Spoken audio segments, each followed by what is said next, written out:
샬롬, 사랑하는 성도님들 반갑습니다. 오늘도 말씀 가운데 큰 은혜가 있기를 바랍니다. 오늘 말씀 마태복음 22장 23절부터 33절 말씀입니다. 부활이 없다 하는 사두개인들이 그날 예수께 와서 물어 이르되 선생님이여 모세가 일렀으되 사람이 만일 자식이 없이 죽으면 그 동생이 그 아내에게 장가들어 형을 위하여 상속자를 세울지니라 하였나이다. 우리 중에 7형제가 있었는데 마지가 장가들었다가 죽어 상속자가 없으므로 그 아내를 그 동생에게 물려주고 그 둘째와 셋째로 7째까지 그렇게 하다가 최후에 그 여자도 죽었나이다. 그런즉 그들이 다 그를 취하였으니 부활 때에 7 중의 누구의 아내가 되리이까? 예수께서 대답하여 이르시되 너희가 성경도 하나님의 능력도 알지 못하는 고로 오해하였도다. 부활 때에는 장가도 아니가고 시집도 아니가고 하늘에 있는 천사들과 같으니라. 죽은 자의 부활을 논할진대 하나님이 너희에게 말씀하신 바 나는 아브라함의 하나님이요 이삭의 하나님이요 야곱의 하나님이로라 하신 것을 읽어보지 못하였느냐.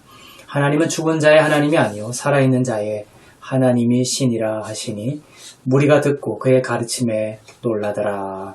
아멘. 이스라엘에는 크게 3개의 분파가 있었습니다. 바리새파, 또 사두개파, 에세네파 이렇게 3개의 큰 분파가 있었죠. 그 중에 제사장 계열의 그 사독이라는 제사장 계보를 따라서 이어진 그 사두개파는 부활을 인정하지 않았습니다. 오늘 본문에서 이 사두개인들이 예수님께 나와서 질문을 하죠. 예수님께 와서 이성적으로 생각할 때에 부활은 없다라는 것을 질문을 통해서 예수님께 반박을 하고 있습니다. 이 사두개인들의 질문은 이성적이고 논리적인 측면에서 보면 최선을 다한 질문이라고 볼 수가 있어요. 그러나 복음은 이성이라는 것을 복음은 무시하지는 않지만 진리와 믿음을 통해서 우리에게 생명이 되는 것입니다. 우리들 중에도 오늘 이 사두개인이 한 질문과 같은 그러한 질문, 그러한 생각을 하는 사람이 없지 않아 있을 거라고 생각이 듭니다. 사두개인들이 한 질문은 율법에 있던 그 계대 결혼에 관한 것이에요. 형사치수제라고도 하는 그러한 율법을 가지고 예수님께 부활이 없다라는 것을 질문의 형식으로 다가오고 있는 것이죠. 그 내용은 뭐냐? 형이 상속자 없이 죽게 되면 그 형이나 동생이 죽은 자의 그 아내와 결혼을 하여 가문과 기업을 이어가게 한 모세의 율법을 이야기하고 있습니다. 형제가 모두 7이 있었는데 줄줄이 상속자 없이 죽었고 그러면 제일 첫째 되던 그 형의 아내는 둘째의 아내가 되고 그 둘째가 죽으면 상속자 없이 죽으면 또 셋째의 아내가 되고 이렇게 해서 막내 동생의 아내까지 되었다가 결국 그 여자도 죽게 되었다면 만약 부활할 때에 그 여자는 누구의 아내가 됩니까? 이 질문입니다. 우리들은 이 부활이라는 것의 전체 모습을 다 알 수는 없습니다. 하나님께서 말씀을 통해서 우리들에게 알려주시는 부분들을 통해 부활의 영광을 힌트 얻고 또 감지하게 됩니다. 지금은 거울을 보는 것 같이 희미하지만 그때에는 얼굴과 얼굴을 대하여 보는 것처럼 분명할 것입니다. 예수님은 사두개인들에게 대답을 하죠. 부활의 때에는 장가가는 것도 없고 또 시집가는 것도 없다. 천사들과 같이 될 것이다. 누구의 아내인가를 논할 필요조차 없게 된다는 것입니다. 이 땅에서 우리가 생생하게 겪고 있는 이 혈연을 비롯한 모든 관계들이 우리가 부활할 때에는 분명한 것은 무엇입니까? 전혀 다른 새로운 것으로 바뀌게 된다라는 것입니다. 가장 선하고 아름다우며 눈물도 아픔도 고통도 없는 부활의 때가 올 것입니다. 어린 나이에 죽든 아니면 나이가 많은 상태에서 노인으로 죽든 이 땅에서 어떠한 고통스러운 관계 속에서 죽었든 부활의 때가 오면은 가장 아름답고 가장 빛나는 그러한 모습과 그러한 관계 속으로 영생 속으로 우리는 들어가게 됩니다. 가장 아름다운 모습으로 가장 빛나는 모습으로 우리는 영생을 살게 됩니다.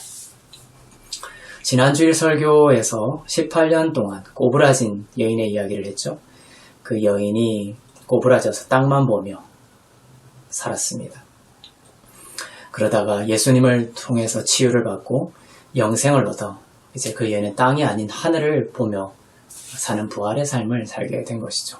그것처럼 예수님을 믿는다라는 것은 우리가 이 땅에 발을 디디고 살고 있지만 부활의 정체성으로 산다는 것입니다. 또 부활의 소망으로 살아가는 하늘의 권속임을 여러분들이 잊지 말기를 바랍니다. 주님은 말씀하고 계십니다. 부활은 반드시 있다. 그리고 그 부활은 이 땅, 곧 사망의 세상과 다른 생명과 선으로 충만한 부활임을 말씀하고 있습니다. 우리들은 흔히 그런 질문들 많이 하죠. 혹시 다시 태어나도 당신의 배우자와 결혼하겠습니까? 이런 질문들 많이 하죠. 배우자를 얼마나 사랑하느냐에 대한 질문을 애둘러서 하는 질문이라는 거 알지만 어떤 오늘의 주님의 말씀을 가지고 온다면은 우리는 다시 태어나는 것, 이 땅에 다시 태어나는 것, 윤회하는 자들이 아닙니다. 이 땅보다 영광스러운 그 부활의 때를 소망하는 자들이고 그때에는 부활의 때가 오면 이 땅의 결혼이나 또 가족 관계는 주님을 머리로 하는 새로운 영과 부활의 관계로 거듭나는 것입니다. 이 땅의 관계들이 소중하죠. 소중하기도 하지만 또한 한편으로는 모든 고통과 또 아픔을 주는 관계이기도 합니다. 너무나 우리가 생생해서 지금의 아내, 또 지금의 남편, 또 지금의 자녀들이 영원까지 지속되는 관계라는 그러한 생각을 우리가 가지고 있죠. 하지만 우리는 영원한 시간과 또 영원한 부활의 시공간이 우리를 기다리고 있고 이 땅에서는 잠깐 주님이 맡겨주신 관계들, 주님이 복음과 하나님의 나라를 위하여 붙여 놓으신 관계들 속에서 살아갑니다. 서로를 예수님처럼 여기고 소중히 살지만 우리들에게는 더욱 나은 부활의 때가 기다리고 있습니다. 주님은 말씀하십니다. 아브라함의 하나님, 이삭의 하나님, 야곱의 하나님이다. 또 죽은 자의 하나님이 아니라 누구의 하나님이다? 산자의 하나님이시다. 이 말씀을 주님이 십자가를 앞두고 하시죠. 십자가를 앞두고 주님은 이 땅에 오셔서 십자가를 지는 이유를 여전히 동일하게 말씀하고 계신 것입니다. 나는 죽은 자의 하나님이 아니라 산자의 하나님이다. 즉, 이 땅은 죽은 자들의 땅이고 예수 그리스도를 믿는 자들은 죽은 자에서 부활하여 산자가 될 것이다. 그리고 예수 믿어 부활하고 산 자들은 하나님을 중심으로 새로운 산자들의 새로운 관계로 들어가게 되는 것입니다. 사두개인들은 열심히 정말 진지하게 최선을 다해서 질문했지만 이러한 부활을 믿지 않는 또 부활을 경험하지 못한 자들의 이러한 질문과 생각들은 죽은 자들의 그 허공을 치는 헛된 말들일 뿐입니다. 예수 그리스도 안에서 산 자들, 또 살아있는 자들의 이름이 나오죠. 아브라함입니다. 이삭입니다. 야곱입니다. 그리고 여러분입니다.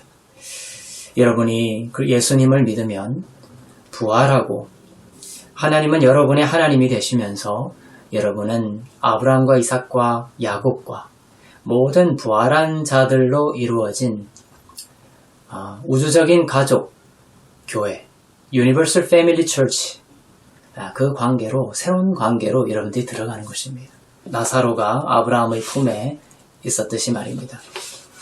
부활은 죽음에서 살아나게 된 것이고 그 생명은 멸하지 않고 영원한 생명입니다.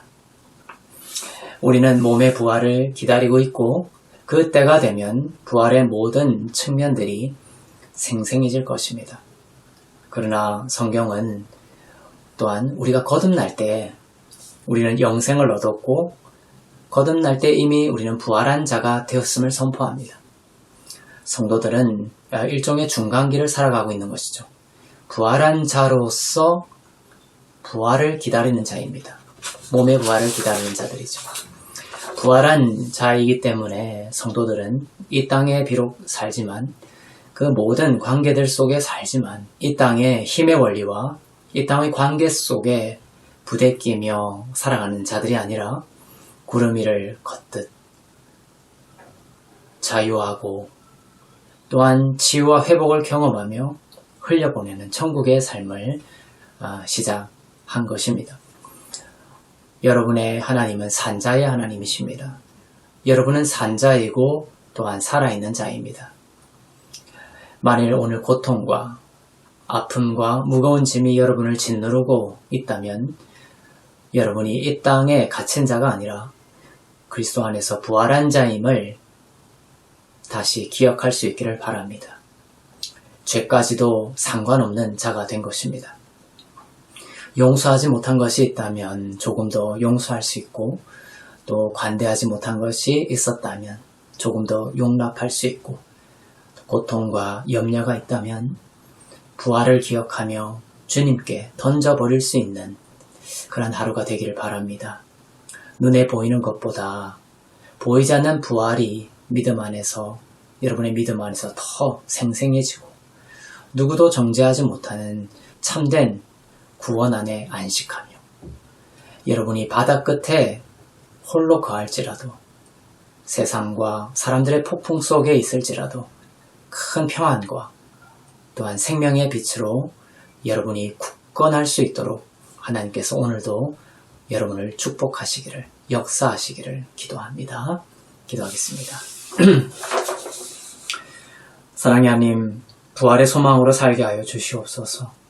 그리스도의 마음으로 이 땅을 진실하게 살게 하시되 또한 부활의 정체성과 또 소망으로 또한 이 땅에서 자유하게 하여 주시옵소서. 마음의 무거운 짐과 슬픔과 고통이 있지만 모든 것이 새로워지는 부활을 지금 여기 흘려주시오. 수고하고 무거운 짐진 자들을 부르고 계시는 주님의 그 부활의 주님 품 안에서 참된 안식과 생명을 누리는 하루가 되게 하여 주시옵소서. 아브라함의 하나님, 이삭의 하나님, 야곱의 하나님, 나의 하나님이 되어주시니 감사합니다. 산자들 속에 절망의 영혼을 높여주시니 감사합니다. 오늘도 우리 안에 사실 부활의 주님께 모든 것을 맡겨드리며 살아계신 우리 주 예수 그리스도의 이름으로 기도합나이다. 아멘.